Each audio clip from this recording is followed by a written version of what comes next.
Morning, morning, everybody. You already know this is the Core 187 show. You know how corny that sounds? I'm sorry, I just can't do that. Just wet. I mean, I understand people who do it, but I'm just not that person, man. Like, I just got to keep it real with y'all. I just like having conversation. Hope you guys had a great weekend. I pretty much chilled out, grilled. I bought a grill on Friday. Thought I was only gonna grill for like maybe a day or two. Come to find out, it was like the whole weekend. So, I put some burgers on, helped my son do some steaks, some chicken breasts. You know what I'm saying? I don't eat glizzies, but my kids wanted some glizzies, so I had to make some glizzies. This story right here though I wanted to talk about is people who go through some things like, you know, health situations. My son was diagnosed as a type 1 diabetic at like 2 going on 3 years old. And when this happened, I was about, what, about 19? No, I'm bugging. I was like 20, about 21, 22. Pretty much what happened was, no, I think I was 21 actually, because I had my son at 17 going on 18, right? So what happened was, I had a situation where just one day he would just like start passing out, just going to sleep. I didn't know what it was because I was from the hood, not educated in certain parts of the health department. You know what I mean? And one thing for certain was just that I know sometimes they say that diabetes is pretty much made off of like just sporadic type 1.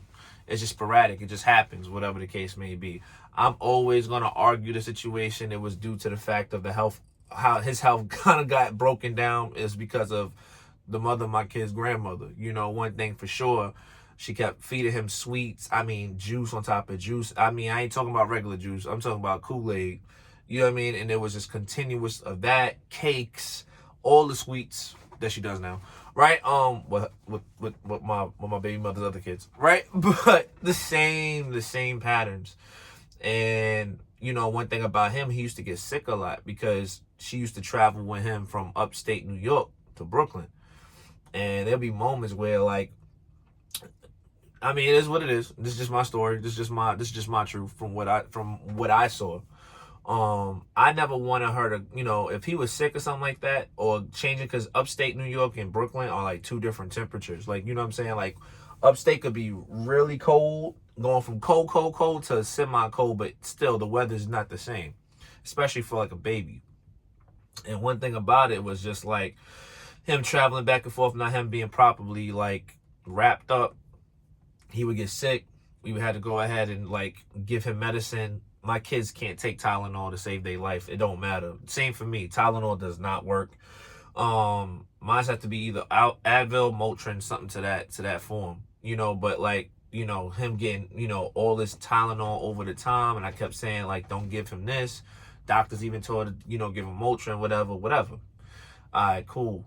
And then when we did move in together, I wouldn't give him none of these things. I would like always like have him have a balanced diet. But you gotta think about it. Going to the grandmother house, I understand grandmothers just want to be grandmas. I get all of that. But if you're giving 9 times out of the 10 all sweets and no healthy foods and no healthy situations, yeah, the child's gonna have some issues. You know what I'm saying? So like morning waffles and syrup, no sausage.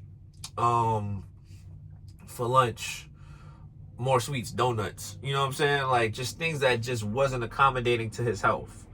And it wasn't helping him out. You know what I mean? So like pretty much when we finally moved in together, I remember this day clear as day. We're sitting there and I just gave him some water to drink.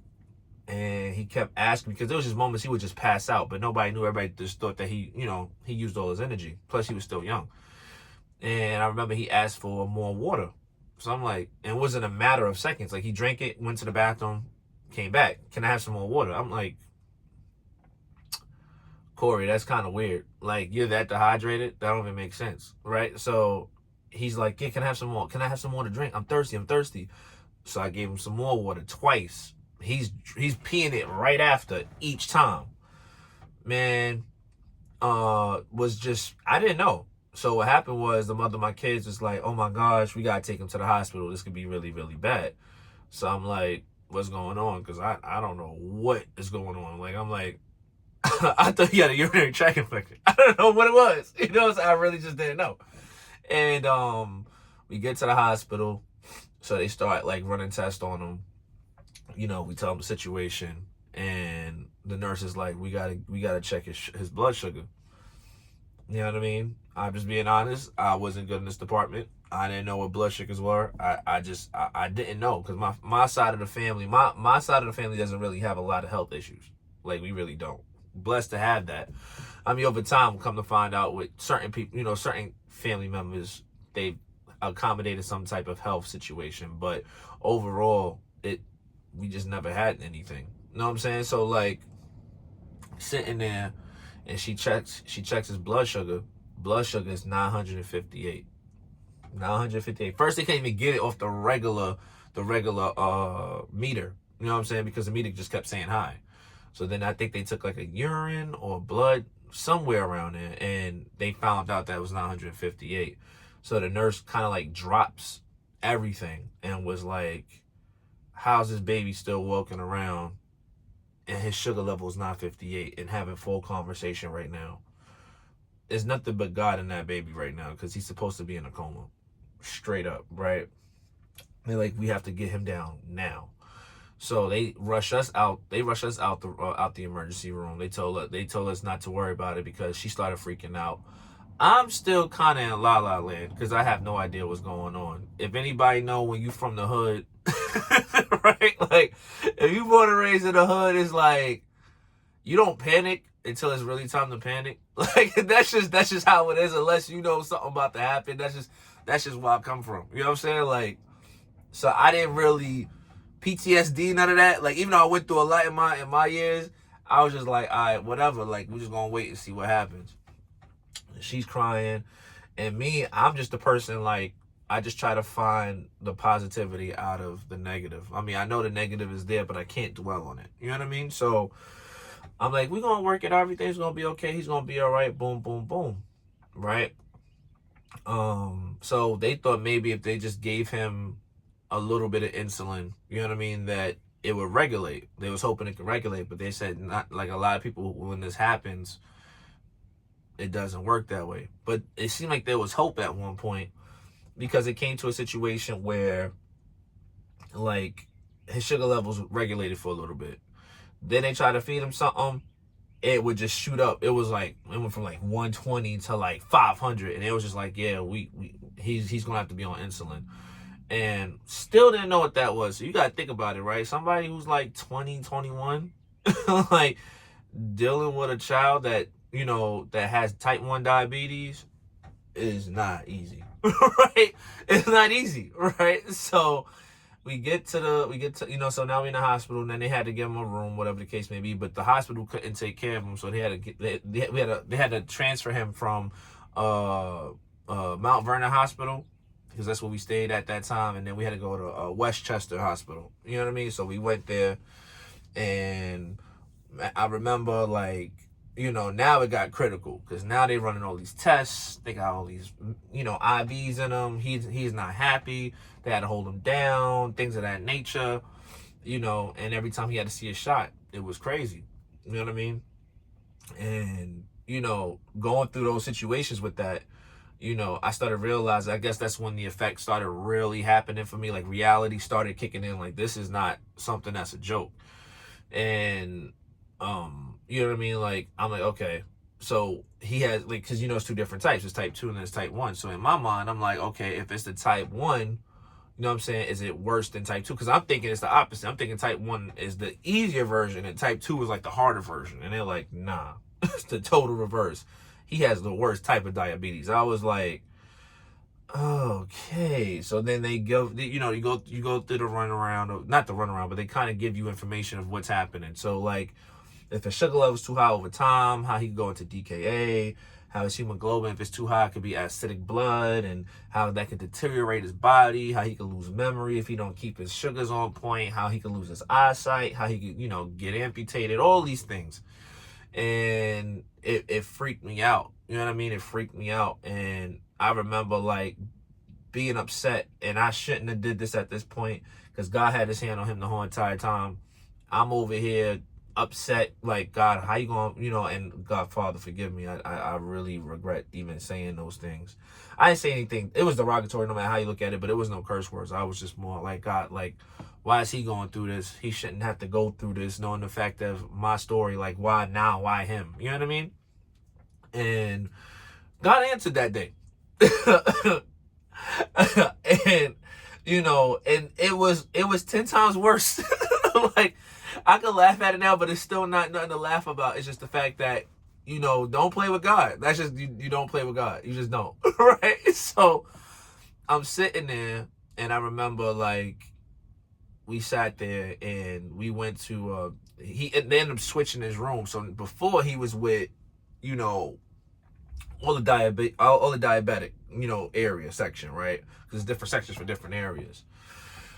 Man, they moved our room and to like the how can I put it, the last stages of cancer patients, like over there. We was over there. So everybody we was seeing that was pulling up, that was going, you know what I'm saying, that was in that area with like on their last stages. These are kids. Like, seeing kids have bad stages of cancer. You know what I mean? I remember I overheard one person, pretty much their kid only had, I think, maybe about 4 or 5 days to live. So like they were walking with him, even though like he was kind of like sluggish. To see the pain on those parents' faces, and the kid had to be about 4 or 5, just around the same, you know what I'm saying? Like a little bit older than Corey. And it was just like the most toughest thing in the world to see, because I can't even fathom what they were going through, right? So it was that. Then they had a magician show going on. I don't believe in magic and none of that other stuff. You know what I'm saying? Like, because of my reasoning, because of my background, what I believe. But there was a magician show, and they told Corey to go through. One thing about, and you guys probably know, the Make-A-Wish type of foundation, because Corey was in those areas with those cancer patients, he was able to go in those particular areas. You know what I'm saying? So we go to the magician show, and this used to like make me teary-eyed every time I would speak about it, but I've gotten better. You know what I'm saying? Like, but it was a part where there was this little girl, she had bone cancer. Man, if you ever seen anybody with bone cancer, man, I don't wish that on my worst enemy. Like, man, I mean, changed my life completely. Like, made me, look at life totally different. So when that happened was this girl we're at the show, and she's pretty much like, she's having her situation, you know what I'm saying? And she's having my fault, my apologies, I was looking at somebody. But pretty much, and I had to get two because it's a lot. So what happened was she was sitting there, the magician is like putting on a show.